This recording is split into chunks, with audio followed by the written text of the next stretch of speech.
Bem, boa noite a todos. É com muita satisfação e muita alegria que a gente está aqui novamente, tendo a oportunidade de estar usufruindo desta casa, deste ambiente e desta tribuna. Então, nós vamos trazer para hoje o capítulo 4, que se intitula Ninguém pode ver o reino de Deus se não nascer de novo. E o que nos coube é o item 1 a 17, que é a primeira parte desse capítulo. E aí, nessa primeira parte, a gente vai vendo, através dos evangelistas que vão colocando as suas escritas, que todas as pistas que Jesus, quando estava encarnado, que Jesus deu sobre a reencarnação. Tanto que ele fala que ninguém pode ver o reino de Deus se não nascer de novo, ou seja, se não for gerado novamente numa outra vida. E aí todo esse capítulo é uma reafirmação do que Jesus nos trouxe à sua época, né? E aí a gente fica pensando, a reencarnação, ela é um preceito básico para quem quer entender o Espiritismo, para quem quer seguir o Espiritismo.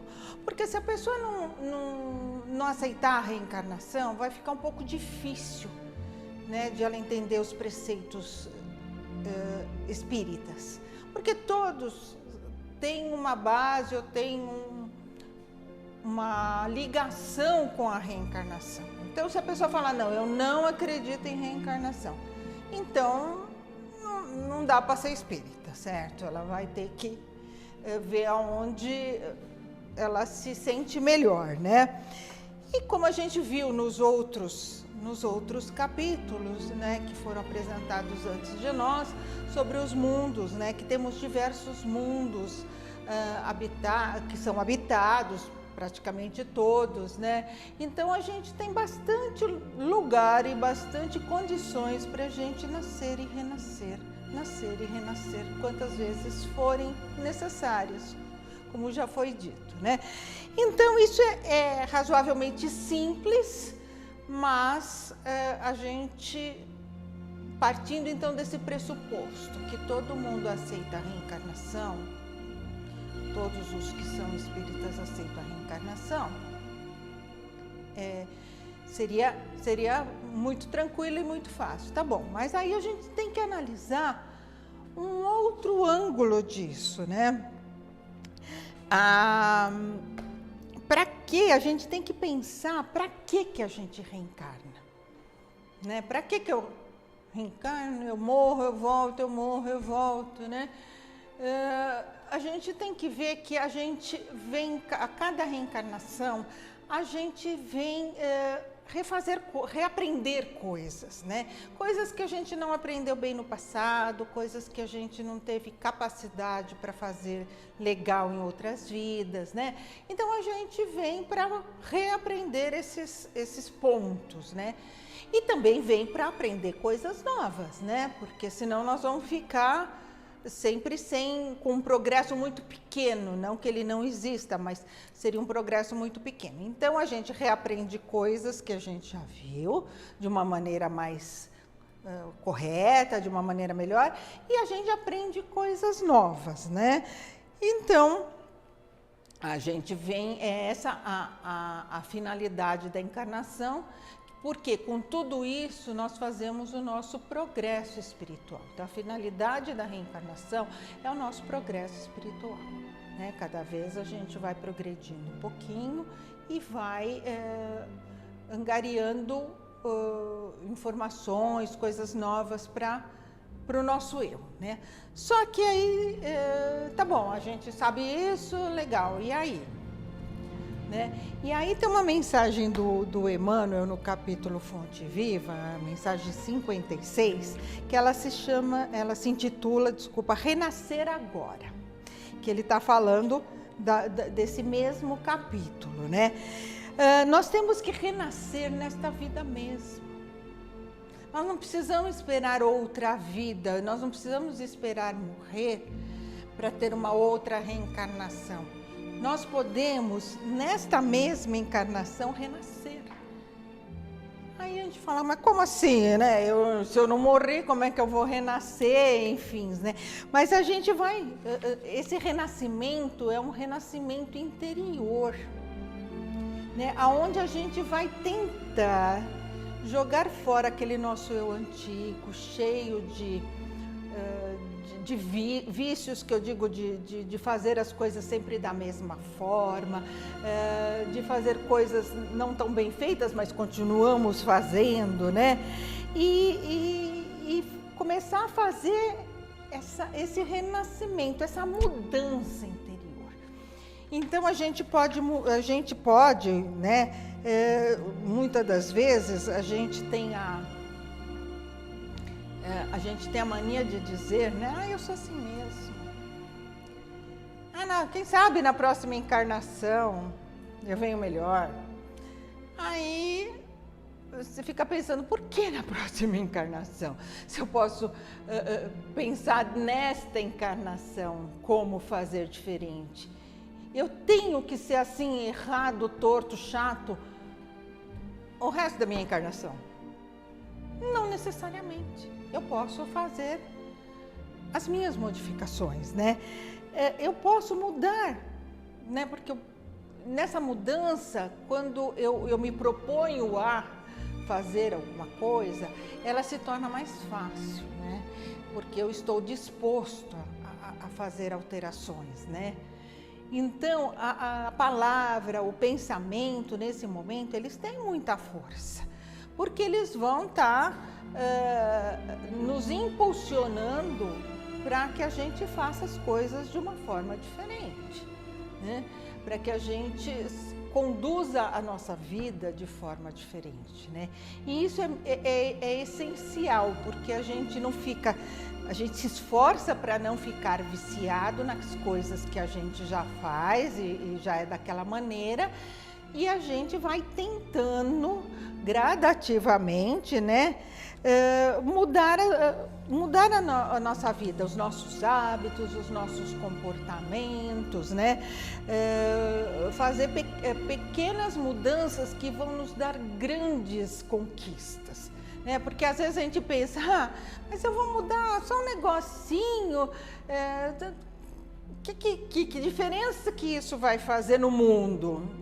Não é no mundo que a gente tem que fazer a diferença, a gente tem que fazer a diferença primeiro dentro de nós mesmos, né? Então, se eu fizer uma pequena modificação em mim e conseguir realizar esta modificação, eu já vou estar lucrando, né? Para o meu aprimoramento, eu vou estar tendo um lucro e também vou estar podendo contagiar pessoas que vivem comigo, pessoas que estão perto de nós, né? Então a gente vai poder passar também essas outras atitudes, né?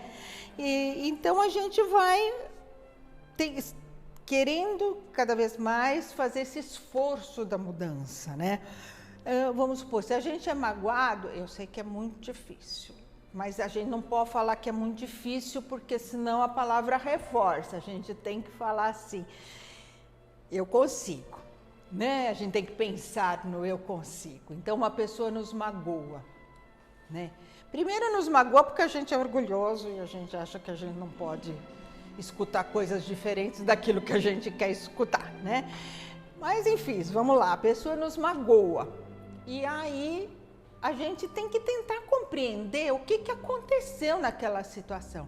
Por que eu fiquei magoado ou por que ela me magoou? Né? Tentar analisar o contexto das coisas que aconteceram para a gente ver a parte que nos cabe nesta mágoa, neste ser magoado, e a parte que cabe ao outro, e tentar compreender isso. Isso já é uma coisa boa que vai nos acontecer. Por quê? Porque a mágoa, ela vai se dissolvendo a hora que a gente compreende o que aconteceu, ou por que aconteceu, ou o que a gente fez que pudesse ter suscitado essa situação. A mágoa vai sumindo, né? Porque a gente compreendeu, porque a gente entendeu o que aconteceu, né? Às vezes a gente reclama que a gente não é entendido e que a gente tenta fazer tudo certo e que a gente tenta viver da melhor maneira possível, mas ninguém entende a gente. Tudo bem, se eu tiver certeza que eu estou caminhando de uma forma correta, eu devo continuar neste caminho, porque eu vou convencer as pessoas pela minha demonstração daquilo que eu penso, da forma que eu ajo, de como eu faço as coisas. E aí um dia as pessoas podem falar, realmente, ela tinha razão, né? Nessa mensagem da Fonte Viva que eu citei, né, o Emmanuel nos coloca que a boa vontade, ela já é um indício de mudança. Então, a gente não pode pensar que amanhã eu vou fazer tudo diferente, porque não é verdade. A gente não consegue. Então, a nossa boa vontade já é o início da mudança. Então, eu quero me esforçar, eu quero fazer diferente, eu quero renascer nesta minha própria vida para ser uma pessoa melhor, para ter uma conduta melhor, enfim, para poder passar isso para as pessoas que estão próximas de mim. Então, a gente vai tendo essas oportunidades, né? E a gente vai vendo que cada vez que a gente se esforça, cada vez que a gente tem a boa vontade, o plano espiritual nos ajuda muito, porque eles estão cientes daquilo que a gente está predisposto a fazer. Né? Então, se eu estou predisposta na minha mudança, se eu estou predisposta a fazer diferente, eles vão investir em mim cada vez mais, para que eu possa realmente realizar aquela minha boa intenção, né? Aquilo que eu trago de vontade, né? E aí a gente deve pensar que a gente tem que se voltar para Deus, né? Para Deus e para suas leis, porque esse vai ser o nosso manual de conduta, né? Porque como é que eu vou mudar? Como? Aonde? O que eu estou fazendo de certo? O que eu estou fazendo de errado? O que eu poderia melhorar? Então, é só a gente se voltar para Deus e para as leis de Deus e tentar seguir essas condutas que lá estão, né? E aí, a gente vai estar sempre acertando, né? Porque aquilo lá, as leis de Deus e Deus não tem erro. Então, se a gente vai estar sempre acertando, se a gente conseguir seguir, se a gente conseguir se esforçar ou ter essa boa vontade que nos diz o Emmanuel de tentar, de perseverar, né? Nós vamos ver nessas leis onde o forte está ajudando o fraco, né? A gente vai poder ver diversas coisas que vão nos ajudar, né? A manter essa nossa predisposição de sermos uma pessoa melhor, né? Então a gente deve fazer. Eu sei que a gente vive uma vida terrena, né? Nós estamos aqui encarnados, nós temos a materialidade toda, mas nós devemos fazer como foco da nossa vida a vida espiritual. Porque é para lá que nós vamos, é a ela que nós pertencemos. Não adianta eu fazer o foco na minha vida material só.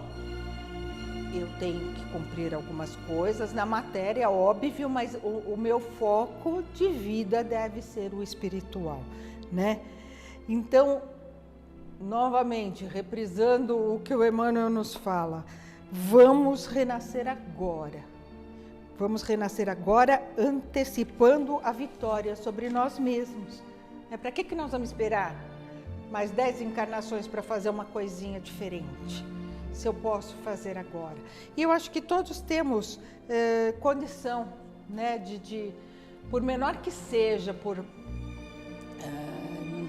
o nosso feito, né, de mudança, eu falei isso no início, ele é grandioso para a nossa evolução, para nós mesmos, né?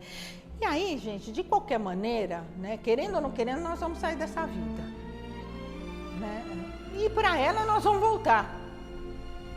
Então aí eu pergunto, né? Tá bom, e aí o que nós vamos querer levar desta vida?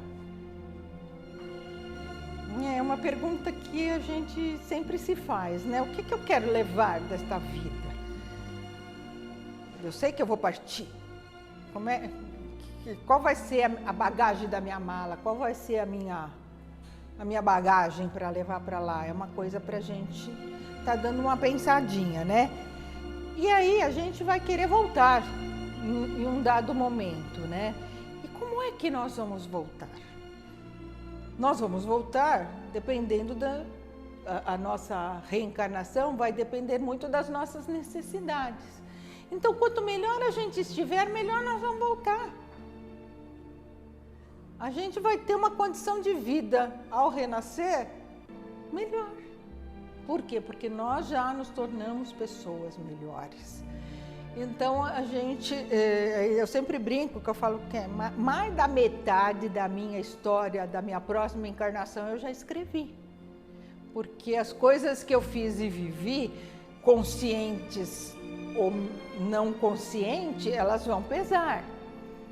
Então, o tempo que nos resta, né, a nós que temos mais idade, ou para os que forem mais jovens, aproveitar este tempo para a gente construir, né, esta ida para o plano espiritual de uma forma mais harmoniosa e para quando a gente voltar, a gente ter a oportunidade de voltar numa vida mais tranquila, que eu digo espiritualmente falando, tá, gente? Sem tantas adversidades, com mais tranquilidade, né?